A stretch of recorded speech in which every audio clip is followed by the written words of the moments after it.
प्रयागराज के माघ मेले में स्नान के दौरान ज्योतिपीठ के शंकराचार्य स्वामी अविमुक्तेश्वरानंद सरस्वती और उनके बटुकों के साथ प्रशासन द्वारा किए गए कथित दुर्व्यवहार का मामला तूल पकड़ता जा रहा है। शनिवार को वृंदावन के ठाकुर बांके बिहारी मंदिर के सेवायत गोस्वामियों ने इस घटना के विरोध में एक आपात बैठक की और प्रशासन की कार्यप्रणाली पर कड़ा रोष व्यक्त किया।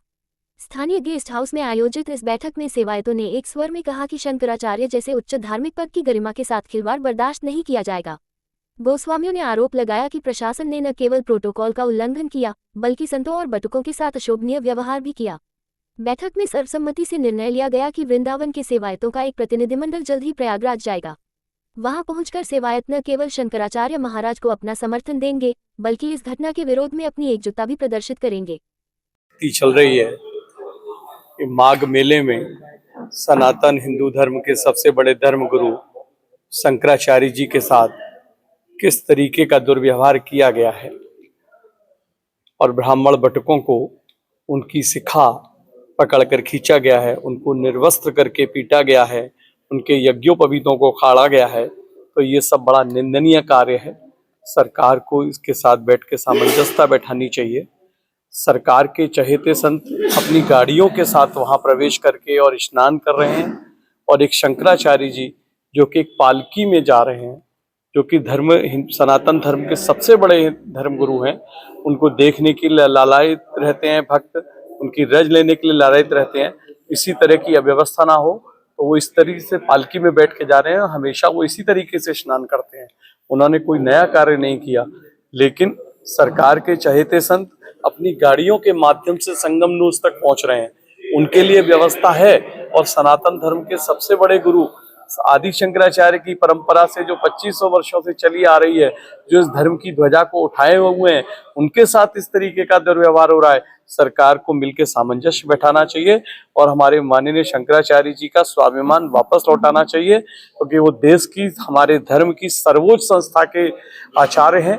जैसे ईसाइयों के पोप होते हैं, मुस्लिम धर्मगुरुओं के मुस्लिमों के धर्मगुरु होते हैं, ऐसे ही हमारे शंकराचार्य जी हमारी सनातन संस्था के सबसे बड़े धर्मवाहक हैं। उनके साथ इस तरीके का व्यवहार नहीं होना चाहिए। सारे ब्रजवासी, वृंदावन के जितने मंदिर के गोस्वामी हैं, सब उनके साथ हैं और हम लोगों का एक जल्दी प्रतिनिधिमंडल स्वामी जी को वहां उनके साथ उपस्थित होकर अपनी संभावनाएं और अपने वो प्रकट करेगा और उनको समर्थन करेंगे।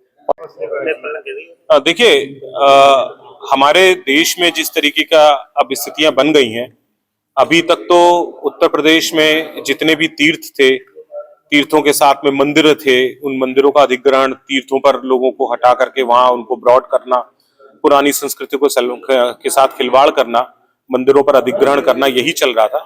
लेकिन अब तो ये पराकाष्ठा पार हो गई है कि हमारे देश के शंकराचार्य, जो कि संत शिरोमणि हैं और हिंदू सनातन संस्कृति के लिए एक आधार स्तंभ है, उन आधार स्तंभों के छत्र छाया के नीचे हम लोग और सारस्वत ब्राह्मण और जितने भी ब्राह्मण हैं वो सब मंदिर के सेवायत, जितने भी मंदिर के जो ब्रजमंडल के मंदिर हैं उनके सभी सेवायत, उनके अनुसरण करने वाले सभी सनातन व्यक्ति, सभी लोग उस छत्र के नीचे आते हैं। और हमें गर्व है कि हमारे ऊपर जो है श्री शंकराचार्य जी महाराज का जो है आशीर्वाद बना हुआ है। आज अगर उनके साथ में इस तरीके की कोई घटना हो रही है तो बहुत निंदनीय है। इसके विरोध में आज हमने एक ये प्रेस मीट करी है और आपस में बात भी करी है कि हम इस तरीके का विरोध जो हम अपना किस तरीके से पटल पर रख सकते हैं।